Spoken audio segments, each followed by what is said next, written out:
Bismillahirrahmanirrahim. Assalamualaikum warahmatullahi wabarakatuh.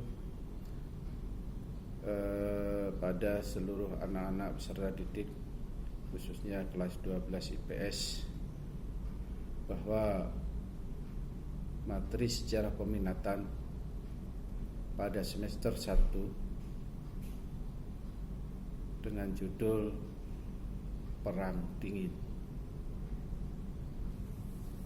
Tentunya kalian tahu bahwa Perang Dingin ini adalah kelanjutan daripada Perang Dunia Kedua. Kenapa bisa dikatakan lanjutan dari Perang Dunia Kedua?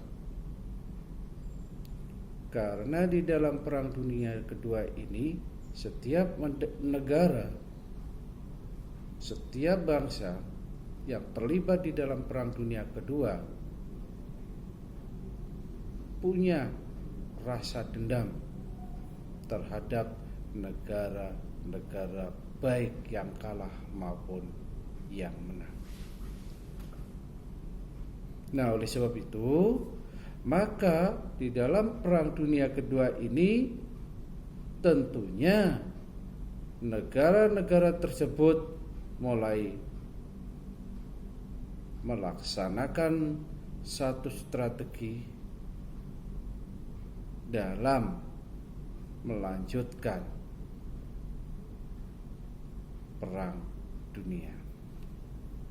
Nah, oleh sebab itu muncul kejadiannya.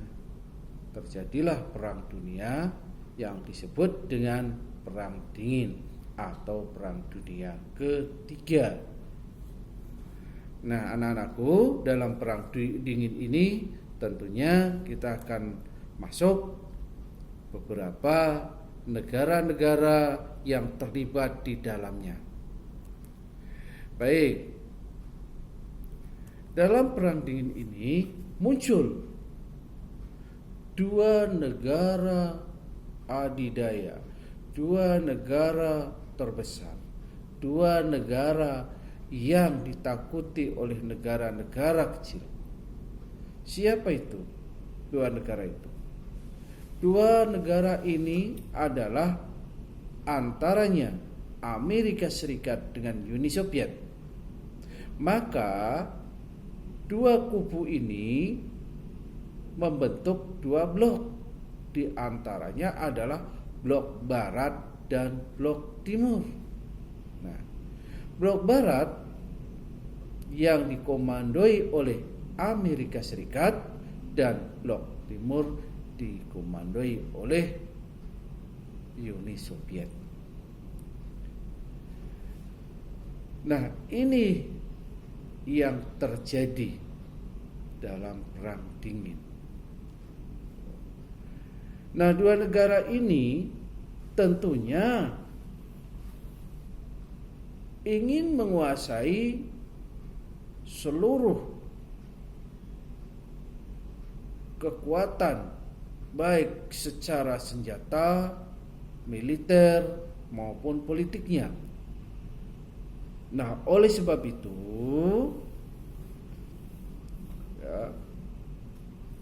istilah Perang Dingin ini digunakan karena kedua belah pihak tidak pernah terlibat dalam aksi militer secara langsung. Jadi kedua negara ini tidak terlibat langsung dalam peperangan, tetapi menggunakan satu politik atau strategi. Maka teknologi yang digunakan bukan langsung terjun militernya, teknologi canggih. Berikutnya, dalam Perang Dingin ini, karena ini adalah merupakan dari kelanjutan dari Perang Dunia Kedua, maka muncul dengan blok-blok barat maupun blok timur ini punya paham. Artinya blok barat yang dipimpin oleh Amerika Serikat itu berpaham kapitalis liberal. Sedangkan blok timur ini punya paham yang disebut dengan komunisme. Nah ini, jadi dua paham ini tidak pernah menyatu, karena dua paham ini saling bertolak belakang antara kapitalisme liberal maupun komunisme. Dan ini sangat mempengaruhi bagi negara-negara atau bangsa-bangsa lain. Satu contoh, Amerika Serikat nih, dengan kelompok liberal kapitalisme mempengaruhi negara-negara yang ada di Eropa maupun Asia. Begitu pula nggak kalah, komunisme juga menguasai negara-negara pendukungnya baik di Eropa maupun Asia. Tuh.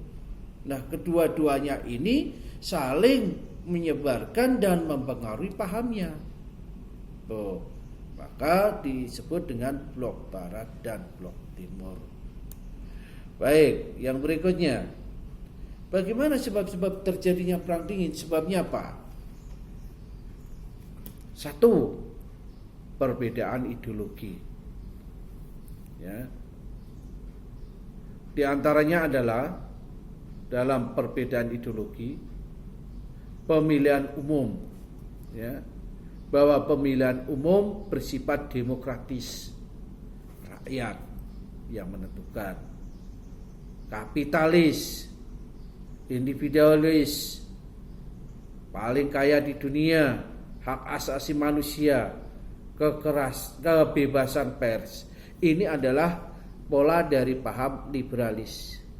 Jadi pola paham liberalis itu adalah bahwa ada pemilihan umum, pemilihan pemerintahan kepala negara itu digelar secara umum, ya, tidak langsung diangkat. Tuh, demokratis, tuh, rakyat dilibatkan di situ. Kapitalis adalah negara-negara kapital tuh di bawahnya. Kemudian individualis, mementingkan pribadi, egois, paling kaya di dunia, seakan-akan negara lain tidak seperti negara dirinya atau Amerika sendiri. Kemudian hak asasi manusia, dia menghormati, dan kebebasan pers. Itu adalah ciri atau paham dari kapitalis liberal. Sekarang kita lihat paham dari komunis. Apa saja? Tidak ada pemilihan umum. Presiden langsung diangkat oleh parlemen. Langsung diangkat. Otokratik, kediktatoran, diktator. Ya. Seakan-akan saya yang paling kuat, saya yang paling hebat. Diktator. Keras. Komunis itu adalah semua milik negara. Semua yang menentukan adalah negara. Tuh. Setiap orang membantu artinya setiap orang membantu setiap orang. Artinya apa? Bahwa begini, negara yang berpaham komunis itu tidak ada yang hebat. Jadi rakyat, ekonomi, politik, militer dikuasai oleh negara. Semua milik negara. Itu komunis. Ya. Terus basis ekonominya lemah. Kenapa lemah? Karena ekonominya tertutup. Tidak menggunakan ekonomi terbuka seperti kebebasan ekonomi dari negara lain. Tidak seperti negara yang berpaham liberal. Kalau liberal, ekonominya adalah ekonomi dia dari luar. Artinya apa dari luar ini? Artinya bahwa ekonominya itu bebas. Keluar mau masuk, menanam saham, modal di negaranya, itu diperbolehkan. Tetapi kalau komunis tidak, menerima dari ekonomi negara yang satu paham. Ya. Tidak satu paham tidak diterima oleh komunis. Tapi dia hanya satu paham. Tetapi kalau liberal bebas, baik paham apa saja boleh. Nah, ini perbedaannya. Kemudian masyarakatnya dikontrol oleh NKPD, polisi rahasia. Tuh, ini namanya polisi rahasia.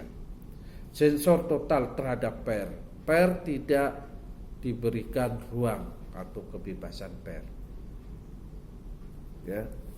Terus berikutnya, ya, faktor penyebab perang dingin. Faktornya apa? Faktornya baik Uni Soviet maupun Amerika Serikat sama-sama ingin menguasai dunia, ingin jadi raja dunia, ingin ditakuti oleh negara-negara lain. Maka dua negara ini saling mencari pengaruh terhadap semua negara di dunia. Kemudian Uni Soviet bertekad menyebarluaskan paham komunis. Di samping itu, Uni Soviet punya kepentingan. Untuk apa kepentingannya? Adalah menyebarluaskan paham komunisme sampai seluruh dunia. Pengaruh-pengaruh komunisme, baik di Eropa, baik Asia, baik Afrika, semua dipengaruhi oleh komunisme. Amerika Serikat karena takut pengaruh dan serangan komunis, maka Amerika Serikat pun, ya, tidak kalah pentingnya dia menyebarkan paham liberalis kapitalis, ya, termasuk yaitu ketidaksukaan Uni Soviet akan sistem kapitalis. Tuh. Jadi dua-duanya tidak suka, ya, tidak suka. Jadi artinya dua-duanya itu tidak suka terhadap paham yang dimiliki satu negara. Uni Soviet tidak suka terhadap paham yang dilakukan oleh Amerika. Amerika juga tidak suka paham yang dimiliki oleh Uni Soviet. Tuh. Jadi dua-duanya ini adalah saling bertolak belakang. Tuh. Kemudian selain itu, Uni Soviet takut terhadap juga bom atom yang dibuat oleh Amerika Serikat. Karena ketika itu bom atom diluncurkan ketika Perang Dunia Kedua terhadap negara Jepang, hancurlah kota-kota di Jepang. Nah, ini yang ditakuti oleh Uni Soviet